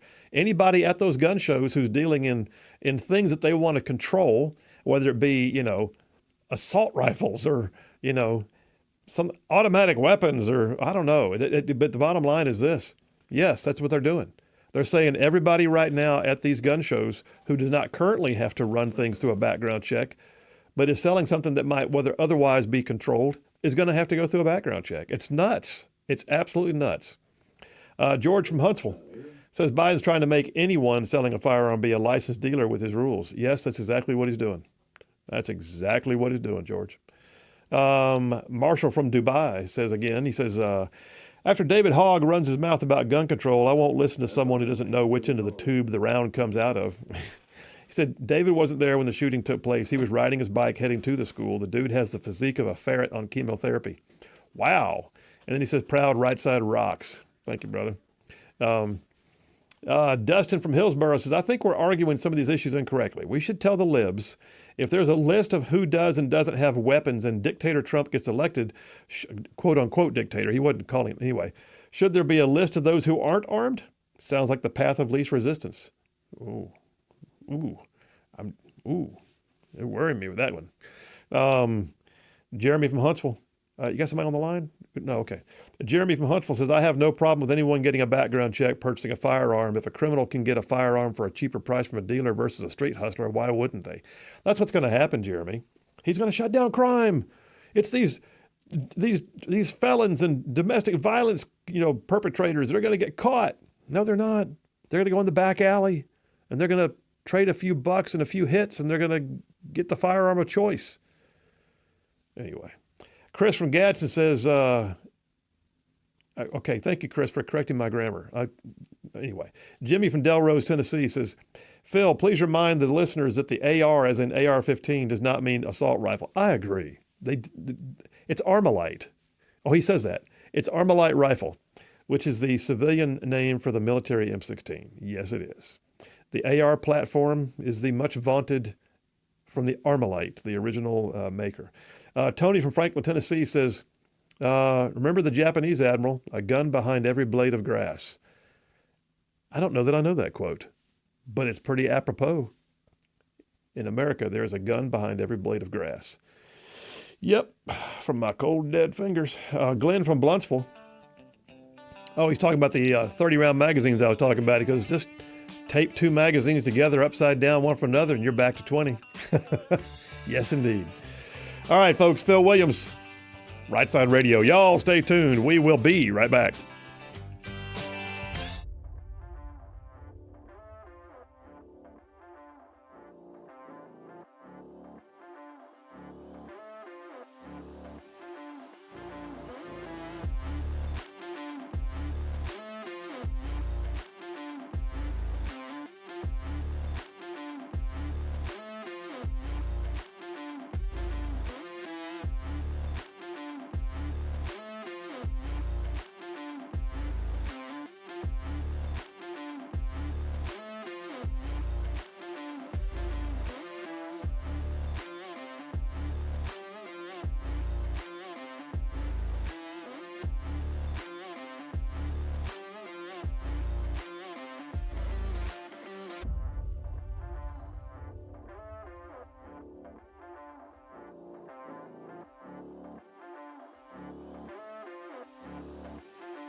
And we are back. Phil Williams, Rightside Radio. Solid conservative and just plain right. Just covering down on some major ground across the northern half of the most beautiful state in the nation. This one right here, y'all, Alabama. I'm talking about this show goes way down south of Birmingham and up north of Huntsville and Tuscaloosa, back to Gadsden, parts of Georgia, Tennessee, and even Mississippi, all thrown in just for good measure.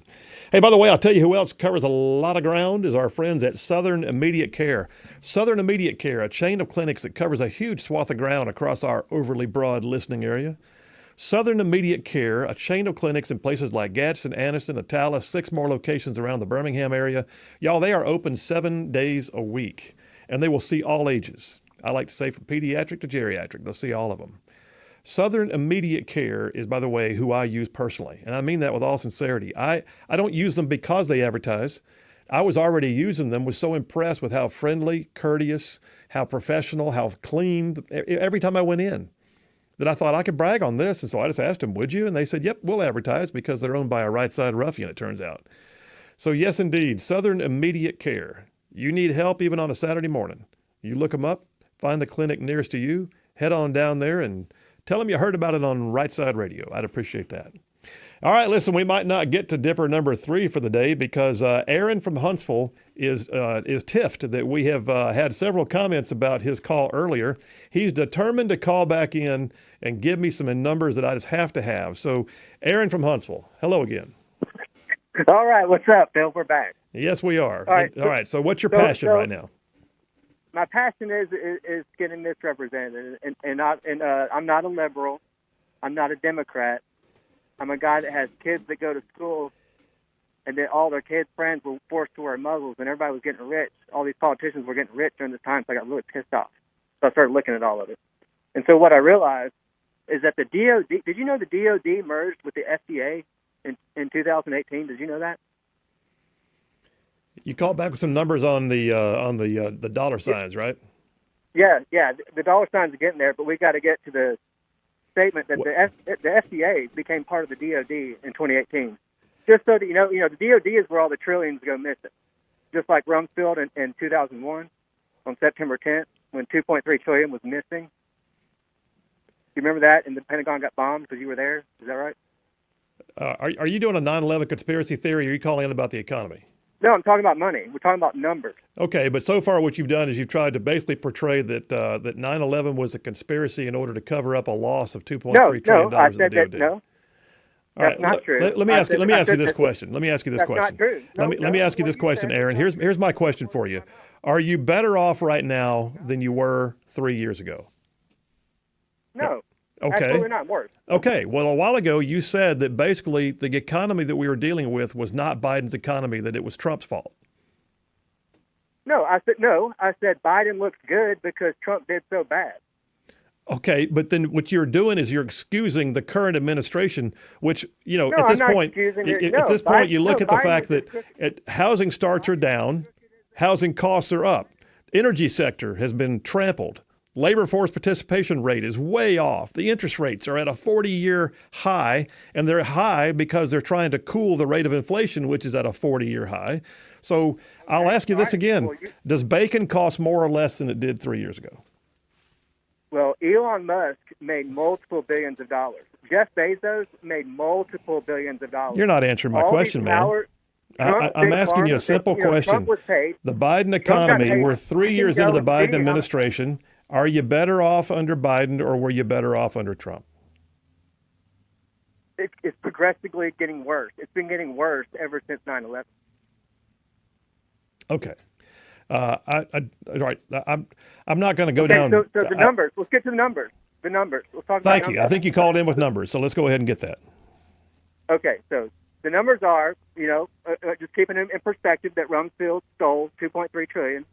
Okay, let's keep that in perspective. And then the FDA merged with the DOD, and then we had warp speed.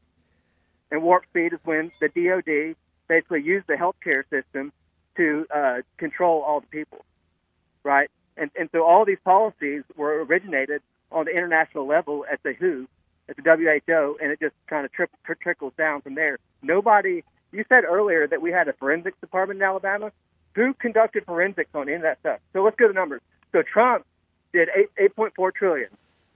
Okay, that's like the number that everybody kind of accepts is 8.4 trillion. Biden's at what, like 12 point something trillion? Okay, so yes, Biden's doing worse, but Biden is only doing what Trump did first. Okay. Biden is copying Trump. So the next person. But you also took the topic in a different direction. I'm not saying. I said earlier when you called in, I didn't say Trump was a spendthrift. I didn't. He spent beyond anything that I was comfortable with. My question to you though was: is the economy that we're in right now a Biden economy or is it a Trump economy? And we're 3 years into Biden, so I would argue that we're sitting here on Biden policies that are wrecking the economy right now. Okay, well, I mean, Trump was able to actually put money in his pocket, paid directly from pharmaceutical companies. So I'd say Trump's pretty happy about that. Wouldn't you say? Let me gets $1 million from all right, listen, Aaron, you have quoted, you have called back in and occupied my time right now to go down about 5 different conspiracy theories wrapped under the notion that what we have is an economy that is somehow related to Donald Rumsfeld faking 9/11 and the DOD merging with the FDA, and then you've got something about Trump pocketed money and listen. The reality is, I think you need to spend a little less time wearing a tinfoil hat and recognize that there may be more going on that meets the eye. I am, by the way, I am not averse to the idea there could be a conspiracy theorist out there, a theory out there that I might cotton to. There are quite a few, actually. It's all on the internet. And if it's all plain sight. Well, there's a lot of things on the internet, brother. I'm pretty sure if you look on the internet long enough, you'll find out that Elvis is alive and well and living in Blount County, Alabama. But the reality is, you can't just sit there and say, I saw it on the internet, and therefore it must be true. Just listen. Aaron, come back to us. Thank you for the call. Oh, my gosh. Wow. Look, I understand, and I have no inhibitions in saying that there are issues out there that we don't even know that if we knew would curl our hair, and that there are some things we can see just enough of to recognize that something is happening and we need to know more and we need to check it out. And then I also believe that there are shady things that happen every single day. But none of what we're talking about here on the show today is related to whether or not Donald Rumsfeld helped the DOD to fake 9/11 and to create a $2.3 trillion cover-up so that I guess the Area 51 aliens can, be allowed to march down Broad Street and everything's going to be, unicorns. And listen, the bottom line is this. Come off your tinfoil hat moment and recognize that you also got to go with what you know. If you find out some stuff and you need to work with it, find it out, but don't just try to call in and tell me, well, I saw it on the internet. Work with the issues. And the only question I was asking earlier that didn't get answered, well, sort of got answered. I'll give him credit. He sort of answered it. Are you better off right now than you were 3 years ago? And the answer is no. If you're being honest, the answer is no, it's not.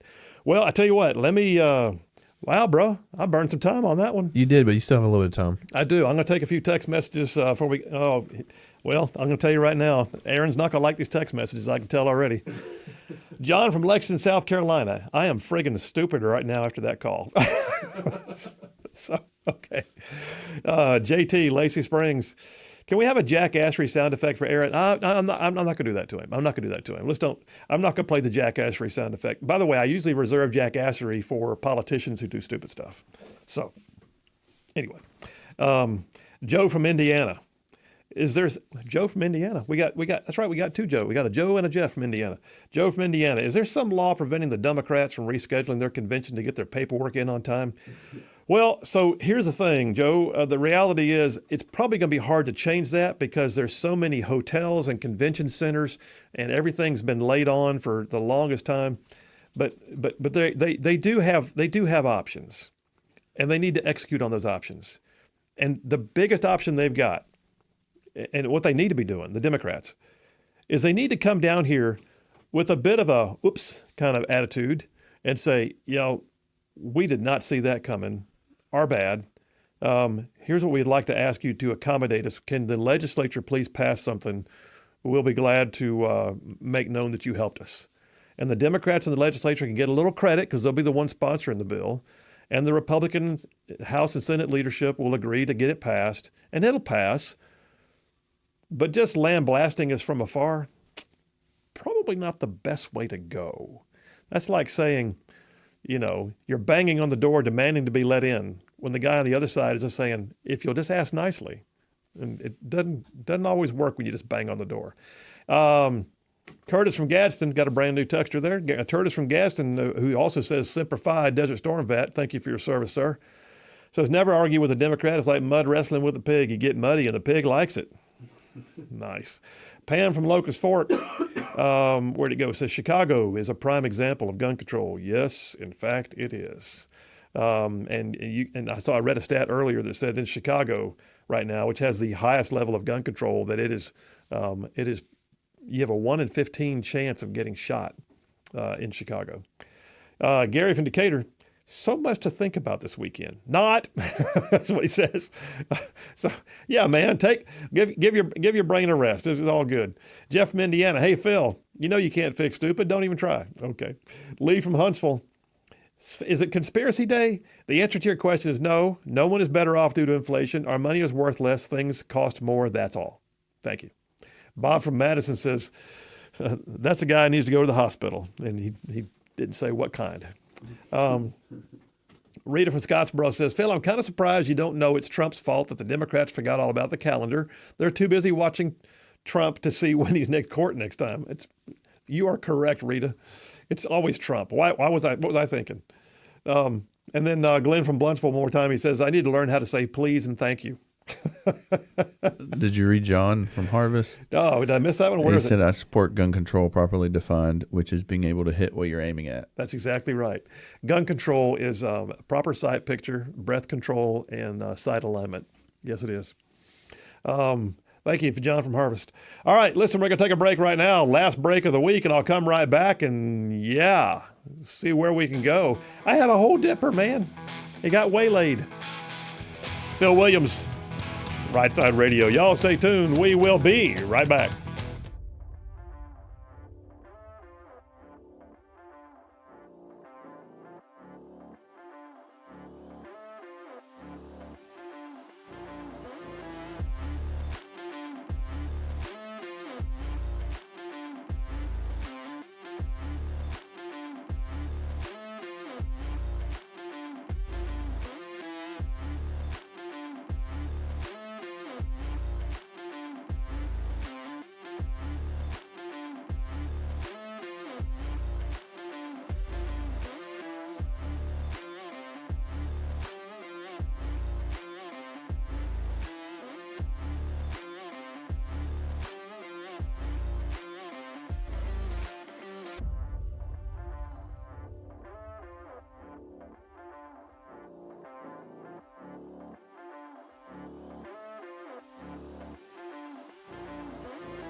And we are back. Phil Williams, Rightside Radio, solid conservative and just plain right. I mean, like making common sense like a superpower as we finish up this week. I'm pretty excited. I'm going to be taking the lovely Charlene out to dinner tonight. It's a lovely night for the lovely Charlene to go out for dinner. And so looking forward to that. Where y'all going? I'm not going to say, but it's going to be a nice place. Oh, because she's listening. No, because everybody's listening. Right. Alan from Hartsville's on line one. Let me grab that real quick. Alan, how you doing? I'm upright and breathing, Phil. Yes, you are. How about it? 1968, a lot of people don't remember it, but I do well.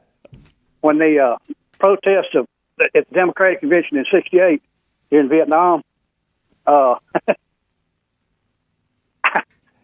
did the Mayor Daley put a stop to it? This new mayor that's in Chicago now, well, how's he going to handle it? Because I guarantee it's going to happen. But anytime you see Trump going into some place like Atlanta, Chick-fil-A, I saw that on the news, they're welcoming. Anytime Biden has something, it hits the fan. So I'm going to ask you a question. How do you think they're going to handle it? Because it's going to happen. When you say how they're going to handle it, what do you mean how they're going to handle what? When Trump is elected? The protests and the marches and the riots and all that stuff, it's going to happen in Chicago again. Oh, yeah. Let's see how they're going to handle it this time. Daley put a stop to it in Chicago. Well, Daley did put a stop to it. And if you remember, too, looking back, Rudy Giuliani cleaned up Times Square and cleaned up New York City and made it a place that was, the light of the crossroads of the world again. And right now, I don't think I'd want a vacation. I love New York City. I don't want to go there. But, yeah, I'm not go ahead. The gun control is a joke. And, I called in earlier about that. But anyhow, this thing in Chicago, are they going to completely burn it down this time? I'm just, I have to guess, just wait and see. But I don't know what's going to happen. Unless something changes pretty quick, this country's in one heck of a mess. Yeah. And I don't see it getting no better unless somebody puts a stop to it. Well, and I look back too. Remember I know you're not wrong, man. It's not just you. Remember when they had all the whole summer of love with Antifa and Black Lives Matter protesting and burning whole city blocks. And out in was it Portland or Seattle, Trump sent in federal forces to help guard the federal courthouse, but he by law couldn't do much else than that. But he kept saying, "Get your community in order, or I will send somebody in to do it for you." And they wouldn't do it. They wouldn't do a thing. They had those whole occupied zones. Remember that? Where they were just lawless and they occupied whole city blocks and wouldn't let the police in. It was nuts. That was Seattle. Yeah, it was Seattle, wasn't it? And I've been to Seattle. Seattle was used to be a pretty place to visit, but there's no way I go back there again. I think as far as I'm concerned, New York, they can have it. I don't want no part of New York. Yeah, some of the most beautiful cities in the nation are having major troubles. San Francisco, Seattle, Portland, Chicago being one, New York City, and I've visited several of those. And listen, they are still the potential is still there, but they're going to have to change their local policies. Alan, thank you, brother. Have a great weekend, man. You too, bud. All right, we'll see you. Mike from Muscle Shoals texted in. He says, "Phil, there's an old expression that has served me well. Ignore those who end their sentences with right." Yeah, yes. Duff from Huntsville says, "If Biden wins this election with a platform of abortion and global warming, rather than the economy and immigration, I will definitely be wearing a tinfoil hat. We all should at that point." Duff, I'm praying, brother. I'm praying. Mark from Laredo, Tennessee. "Ignorance can be fixed. Stupid is forever." There you go. Bob from Madison says, "Where do people get that crap? Hope they can't get guns." Yeah, it's just something else. I had a whole dipper here, by the way. It's a fun one. We're going to do it next week. How to speak woke. I actually keep it right. I showed Big. I'm going to pull down. I got it in the drawer right here. I've actually got a woke glossary. The Equity, Diversity, and Inclusion Glossary of Terms. We're going to do this next week. Like I'm going to picture okay, let's see here. Big Rig, pick a letter between. Let's go ahead and make it easy. Well, I know I was going to say between A and D just to make it easy to flip to, because it's just like 40 pages here. R. You want me to go to R? Okay, let's see if I can find something in R. R just for you. LMNOPQ. You got 1 minute. Thank you very much. You picked the one at the end of the alphabet. Okay, hang on a second. R. Let's find a good one. Well, they got refencing. Refencing is a cognitive protest for protecting stereotypes by explaining evidences and examples to the contrary as an isolated exception. I don't even know what that means. How about racial profiling or racial equity or racism or the rainbow flag? Oh, yes. Let's pick another letter real quick. A. A. Oh, thank you. At the beginning. How about acculturation? Acculturation is the general phenomenon of a person's learning the nuances of or being initiated into a culture. It may also carry a negative connotation when referring to an attempt by a dominant culture to acculturate members of other cultural groups into the dominant culture in an assimilation fashion. Who wrote this? This one, I don't even know. This is put out by a university in California. We're going to do this next week. Of course, it came from California. Too much fun. All right, you guys have an amazing weekend. We will see you Monday.